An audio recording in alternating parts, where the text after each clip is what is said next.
Hello students, आप सब कैसे हो। मैं आप सबसे होप करती हूँ कि आपने प्रीवियस वीडियो देख ली होगी जिसमें हमने डिस्कस किया था एग्रीमेंट एंड कॉन्ट्रैक्ट। इस वीडियो में हम डिटेल में डिस्कस करेंगे एग्रीमेंट किसे कहते हैं और डिफरेंट टाइप्स ऑफ एग्रीमेंट। जैसे कि आप सभी देख रहे हैं यहाँ पर एग्रीमेंट जो मैंने पिछले वीडियो में आप सबसे डिस्कस किया था। एग्रीमेंट के लिए सबसे पहले हमारे पास क्या चाहिए होता है, प्रॉमिस चाहिए होता है। प्रॉमिस के लिए हमें मिनिमम कितनी पार्टी चाहिए होती है, 2 पार्टी चाहिए होती है। जैसे कि हमने पिछली वीडियो में डिस्कस किया था, जैसे हमने एग्जांपल ली थी, वहाँ पर 2 पार्टी थी, ए और बी। ए ने बी से कहा अपना पेन 100 रुपीज़ में दे दीजिए और बी ने हाँ कर दी थी। तो दोनों के बीच में क्या बन गया था, प्रॉमिस बन गया था। और जब ए ने दूसरा टॉपिक हमने डिस्कस किया था एग्रीमेंट। एग्रीमेंट कब होता है, जब दोनों पार्टियां एक दूसरे के साथ क्या करती हैं, प्रॉमिस करती हैं। जब ए ने बी को कहा अपना पेन 100 रुपीज़ में मुझे बेच दीजिए और बी ने कहा 100 रुपीज़ में आप मेरा पेन ले लीजिए, तो दोनों ने एक दूसरे के साथ प्रॉमिस किया, तब वो क्या बन गया, एग्रीमेंट बन गया। एग्रीमेंट मतलब एक्सचेंज ऑफ रेसिप्रोकल प्रोमिसेस। जैसा कि मैंने अभी यहाँ भी शो किया है, ए और बी आपस में, ए भी प्रॉमिस करता है और बी भी प्रॉमिस करता है, तो ये क्या बन जाता है, एग्रीमेंट। जैसा कि आप सभी को ये मैं ये बता दूं, एग्रीमेंट 2 टाइप्स के होते हैं। एक होता है इनफोर्सेबल एग्रीमेंट और दूसरा होता है अनइनफोर्सेबल एग्रीमेंट। इनफोर्सेबल एग्रीमेंट मीन्स जिसके लिए हम कोर्ट में जा सकते हैं, और अनइनफोर्सेबल एग्रीमेंट वो होते हैं जिसके लिए हम कोर्ट में केस नहीं लड़ सकते हैं। ठीक है। जो इनफोर्सेबल एग्रीमेंट है, जो मैंने आपको पहले ही बताया था, जिन एग्रीमेंट के लिए हम कोर्ट में जा सकते हैं, जिन एग्रीमेंट के लिए हम कोर्ट में जा सकते हैं, वो एग्रीमेंट, उन एग्रीमेंट को हमने क्या कहा है, कॉन्ट्रैक्ट। ये येलो कलर वाला बॉक्स आपको क्या बताता है, वो वाले एग्रीमेंट जिनके लिए हम कोर्ट में जा सकते हैं, वो क्या किस में कन्वर्ट हो जाता है, कॉन्ट्रैक्ट, या हम उसको कह सकते हैं वैलिड कॉन्ट्रैक्ट। ठीक है। तो ये एग्रीमेंट मैंने आपसे डिस्कस किया, 2 टाइप्स के होते हैं। पहले क्या हुआ, वो एग्रीमेंट जिसके लिए हम कोर्ट में जा सकते हैं, जो इनफोर्सेबल होते हैं, इनफोर्सेबल एग्रीमेंट कहा जाता है। दूसरा उनको हमें क्या कहते हैं, वो क्या है, वैलिड कॉन्ट्रैक्ट है। वो क्या है, वैलिड कॉन्ट्रैक्ट है। दूसरी एग्रीमेंट जिनके लिए हम कोर्ट में नहीं जा सकते, जिन पर हम केस नहीं कर सकते। ठीक है। जिस टाइप, जैसे कि मैंने यहाँ पर शो किया है, domestic agreement, social agreement, void agreement, ये तीनों कहाँ पर शो हो रहे हैं, ये ब्लू वाला जो पोर्शन है इसमें शो हो रहे हैं, क्योंकि इसके लिए हम कोर्ट में नहीं जा सकते। जैसे कि डोमेस्टिक एग्रीमेंट जिसके लिए हम दोनों की, जैसे फॉर एग्जांपल हमने पार्टी ले ली डोमेस्टिक एग्रीमेंट के केस में, और सोशल एग्रीमेंट के केस में 2 पार्टियां ले ली, पर दोनों ही आपस में एग्रीमेंट तो कर रही हैं, पर उन दोनों की इंटेंशन उसको इन्फोर्सेबल बाय लॉ नहीं होता है। दोनों का मकसद कॉन्टैक्ट में जाने का नहीं होता है। ठीक है। जैसे मदर ने कहा फ़ैन, मैंने आपको पिछले एग्जांपल में भी कहा था फ़ैन ऑन कर दो, पर दोनों का मकसद कोर्ट में जाने का नहीं है, तो ये डोमेस्टिक टाइप के एग्रीमेंट होते हैं। तो ये कौन से एग्रीमेंट होते हैं, जिनके लिए हम कोर्ट में नहीं जा सकते। और सोशल एग्रीमेंट कौन से होते हैं, सोशल एग्रीमेंट जैसे मैंने अपने फ्रेंड को कहा शाम को 5 बजे हम मैच खेलेंगे, उसने कहा ठीक है, वो 5 बजे मेरे घर पर आ जाता है और मैं उस समय वहाँ पर नहीं थी, तो वो मेरे पर केस कर देता है। तो क्या वो मेरे पर केस कर सकता है, नहीं, वो मेरे पर केस नहीं कर सकता, क्योंकि ये कौन सा एग्रीमेंट है, सोशल एग्रीमेंट, और हमारी कोई भी मंशा नहीं थी, कोई भी हमारा इरादा नहीं था कि हम इसके लिए, इंटेंशन नहीं थी कि हम इसको इन्फोर्सेबल बाय लो कहेंगे। तो यहाँ पर मेरे कहने का मतलब है, एग्रीमेंट कितने टाइप के होते हैं, 2 टाइप के होते हैं, इन्फोर्सेबल बाय लॉ, और जो इन्फोर्सेबल बाय लॉ होते हैं उसको हम क्या कहते हैं, वैलिड कॉन्ट्रैक्ट। और जो इन्फोर्सेबल बाय लॉ नहीं होते हैं उनको क्या कहते हैं हम, domestic agreement, social agreement, void agreement. Void agreement वो एग्रीमेंट जिसके लिए हम कोर्ट में नहीं जा सकते, या फिर हम वॉइड एग्रीमेंट की डेफिनेशन इस टाइप से भी दे सकते हैं, जो कॉन्ट्रैक्ट, वैलिड कॉन्ट्रैक्ट या कॉन्ट्रैक्ट की कोई भी कंडीशन फुलफिल नहीं करते हैं, तो उनको हम क्या कहते हैं, वॉइड एग्रीमेंट कहते हैं। नेक्स्ट वन इज़ जैसे कि मैंने आपसे डिस्कस कर रही हूँ टाइप ऑफ एग्रीमेंट।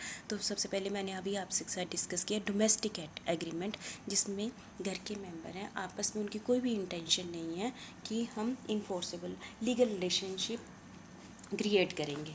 जैसे कि ये आपने बुक में देख रहे होंगे, ये बहुत ही इम्पोर्टेंट केस है बाल्फोर वर्सेस बाल्फोर के बीच में 1919 में ये आपस में किया था, कोर्ट में फाइल किया था।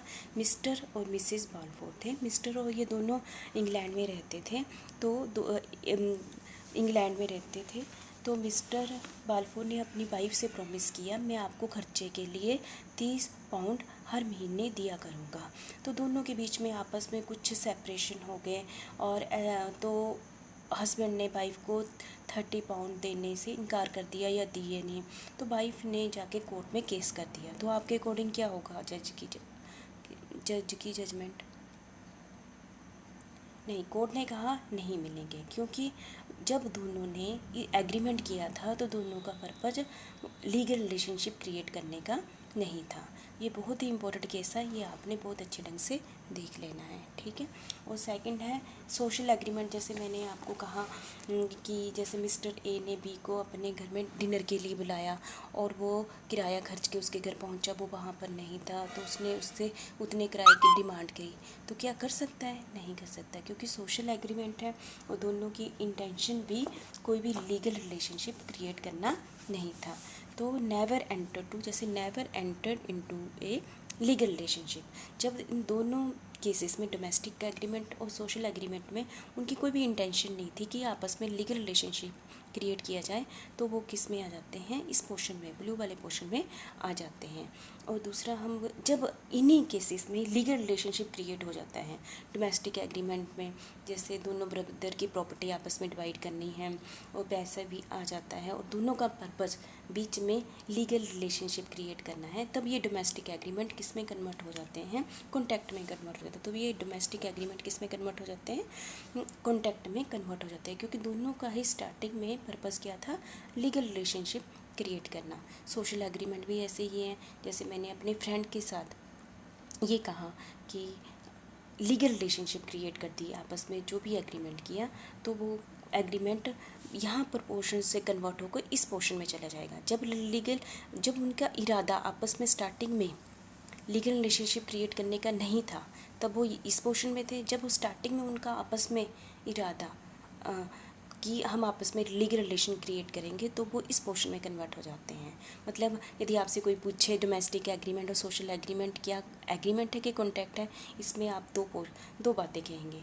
यदि उन्होंने लीगल रिलेशनशिप इंटेंशन थी लीगल रिलेशनशिप क्रिएट करने की, तब वो क्या होंगे? कॉन्टैक्ट होंगे। यदि उन दोनों की स्टार्टिंग में ही कोई भी इंटेंशन नहीं थी लीगल रिलेशनशिप की, तो वो हमेशा ही वो क्या रहेंगे? वॉइड एग्रीमेंट रहेंगे। आपको समझाया गया होगा ना। तो एग्रीमेंट मैंने आपसे तीन टाइप के domestic agreement, social agreement and void agreement आपसे डिस्कस किए। और यदि लीगल रिलेशनशिप क्रिएट हो जाता है तो वो किस में कन्वर्ट हो जाते हैं? इसमें कॉन्ट्रैक्ट में कन्वर्ट हो जाते हैं। वॉइड एग्रीमेंट जैसा कि मैंने अभी आपसे ऊपर से भी डिस्कस किया, वॉइड एग्रीमेंट की डेफिनेशन सेक्शन 2G में दी गई है। जैसा कि आपने देखा होगा सेक्शन 10 के अंदर कहा गया है, वैलिड कॉन्ट्रैक्ट के लिए क्या होना चाहिए? कंसिड्रेशन होना चाहिए। कंसिड्रेशन मतलब जैसे मैंने एक ने बी को कहा आप मुझे पेन दे दीजिए, तो मैं आपको 200 रुपीज़ दे दूँगा, तो वहाँ पर कंसिड्रेशन है। यदि आपस में वो एग्रीमेंट तो करते हैं, आप मुझे पेन दे दीजिए पर उसके बदले में मैं आपको कुछ नहीं दूँगा, तो वहाँ मतलब क्या है? कंसिडरेशन नहीं है। यदि कंसिडरेशन नहीं है तो वो एग्रीमेंट वैलिड कॉन्ट्रैक्ट नहीं होगा, वो क्या होगा? वॉइड एग्रीमेंट होगा। और विद माइनर आप सभी समझते हैं कि इंडिया में माइनर का मतलब क्या है? इंडिया में माइनर का मतलब है यदि 18 साल से कम एज का पर्सन है और वह किसी मेजर के साथ या माइनर के साथ एग्रीमेंट करता है, तो वो कॉन्ट्रैक्ट में नहीं जाएगा। वो कौन सा होगा? Void agreement. पर लेकिन इसकी कुछ एक्सेप्शनल केसेस हैं जो कि आपने पार्टनरशिप में भी पढ़ी होंगी आज तक, ठीक है। मीनिंग इज अनसर्टेन, मतलब कि आप आपस में ऐसा एग्रीमेंट करते हैं जो अनसर्टेन है। जैसे कि हमने कह दिया मैं कुछ करूँगा तो यहाँ पर कुछ बॉल बन जाएगी, अनसर्टेन है, ऐसा थोड़ी होता है।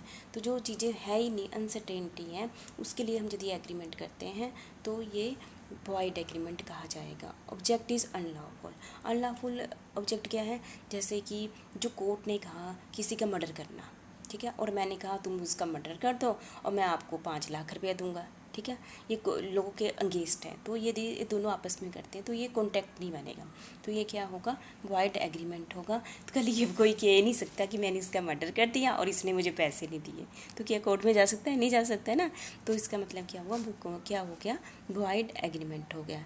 मेंशन इन सेक्शन 24 to 30, जो हमारे इंडियन कॉन्ट्रैक्ट एक्ट 1872 में कुछ सेक्शन दिए गए हैं 24 से 30 तक, जिसमें क्लियरली कहा गया है ऐसे एग्रीमेंट क्या होंगे? वॉइड एग्रीमेंट होंगे।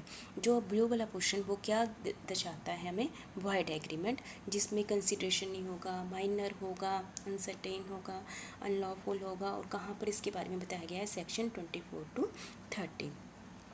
इलीगल एग्रीमेंट है ना, जैसे इलीगल एग्रीमेंट आपको जैसे नाम से ही पता चल गया है ना, हमने आपस में एग्रीमेंट किया हम क्राइम करेंगे और हम आपस में ये डीलिंग करते हैं, तो इसके लिए हम कभी कोर्ट में नहीं जा सकते। यदि एक ने धोखा भी दे दिया उसमें तो हम कोर्ट में नहीं जा सकते ना, तो ये कौन सा एग्रीमेंट हो गया? इलीगल एग्रीमेंट हो गया। करप्शन, हमने कहा आप मुझे जॉब दे दीजिए, मैं आपको 5 लाख रुपया दे दूँगा, तो ये करप्शन हुई ना। आप मेरा काम करवा दीजिए, ये मैं आपको 10 लाख रुपया दे दूँगा, तो ये क्या हुई? करप्शन। यदि एक पार्टी काम कर देती दूसरी पार्टी काम नहीं करती है तो क्या वो कोर्ट में जा सकती है? वैसे भी इलीगल है ना, इस टाइप के इलीगल एग्रीमेंट हो गया। Perform immoral. इमोरल आपको पता है कि जो हमारा मोरल वैल्यू हमारी होती है उसके अगेंस्ट यदि हम कोई भी एग्रीमेंट करते हैं तो वो क्या बन जाता है? इलीगल एग्रीमेंट बन जाता है। Thank you. जैसा कि मैंने आपसे फिर एक बार डिस्कस कर लेती हूँ, इस वीडियो में हमने डिस्कस किया है कि एग्रीमेंट किसे कहते हैं। एग्रीमेंट किसे कहते हैं? सबसे पहले हमारे पास क्या होना चाहिए? प्रोमिस होना चाहिए। प्रोमिस के लिए कितनी पार्टी चाहिए? ए और बी चाहिए। और एग्रीमेंट किसे कहते हैं? जब दोनों पार्टियां एक दूसरे के साथ प्रोमिस करती हैं तो क्या बन जाता है? एग्रीमेंट बन जाता है। और एग्रीमेंट का मैंने आपके साथ कितने डिस्कस किए? एग्रीमेंट 2 टाइप्स के होते हैं, जैसा कि मैंने अभी आपके साथ डिस्कस किया, enforceable agreement and unenforceable agreement. Enforceable agreement मतलब जिसके लिए हम कोर्ट में जाकर एक दूसरे पर केस कर सकते हैं, जो स्टार्टिंग में वो क्या हो जाएंगे? वैलिड कॉन्ट्रैक्ट हो जाएंगे। अंडर सेक्शन 10 में इसके बारे में कंडीशनें दी गई हैं। और अनइनफोर्सेबल एग्रीमेंट जैसे मैंने अभी आपके साथ डिस्कस किया, domestic agreement, social agreement and void agreement. Domestic and social agreement मतलब जिनमें पार्टी का आपस में इरादा लीगल रिलेशनशिप क्रिएट करने का नहीं है, तो वो कौन से होंगे? डोमेस्टिक एग्रीमेंट होंगे। ये हमेशा ही एग्रीमेंट कॉन्ट्रैक्ट में कन्वर्ट नहीं होगी। इसके लिए हमने बालफोर का केस आपके साथ डिस्कस किया। ये बहुत ही इंपॉर्टेंट केस है, ये बहुत सारे आपके फ्यूचर के ऑब्जेक्टिव टाइप क्वेश्चन में पूछे भी जाते हैं, ठीक है। और सोशल एग्रीमेंट भी सेम ही केस है कि जिसमें आपस में वो लीगल रिलेशन क्रिएट नहीं करना चाहते थे।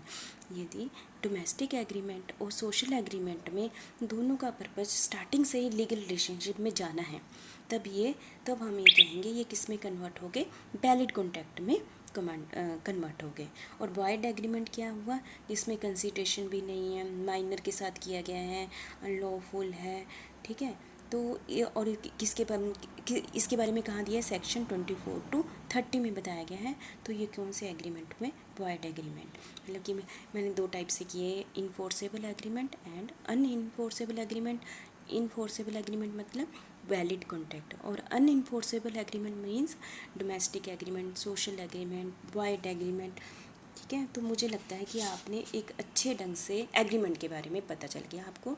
जैसे कि एग्रीमेंट क्या है? बहुत ही वास्ट टर्म है। हर कुछ जो भी एक पार्टी बोलती दूसरी हाँ करती रहती है, मदर ने कहा, सिस्टर ने कहा, फ्रेंड ने ऐसा कहा, और हम जहाँ पर पैसों की बात आ जाती है, बाज़ार में ख़रीदने की बात आ जाती है, A to Z हर एक चीज़ में हम क्या करते हैं? एग्रीमेंट करते हैं। ए ने कहा, बी ने कहा, लेकिन सभी एग्रीमेंट के लिए हम कोर्ट में नहीं जा सकते। कुछ उसी एग्रीमेंट के एक पोर्शन के लिए हम कोर्ट में जा सकते हैं, तो वो जिसके लिए कोर्ट में जाते, सीधी बात है, जिसके लिए हम कोर्ट में जा सकते हैं वो कॉन्ट्रैक्ट होते हैं, जिसके लिए हम कोर्ट में नहीं जा सकते हैं उसको हम वॉइड एग्रीमेंट कहते हैं। डोमेस्टिक और सोशल की बात है, ये डिपेंड करता है कंडीशन पर। यदि दोनों की कंडीशन है कि लीगल रिलेशन क्रिएट नहीं करना है तो वो हमेशा ही वॉइड एग्रीमेंट रहते हैं। जब दोनों का पर्पस स्टार्टिंग से ही होता है लीगल रिलेशनशिप क्रिएट करना है, तो वो स्टार्टिंग से ही वो क्या हो जाते हैं? वैलिड कॉन्ट्रैक्ट हो जाते हैं। मैं होप करती हूँ आपको ये समझ आ गया होगा एग्रीमेंट, ठीक है। Thank you.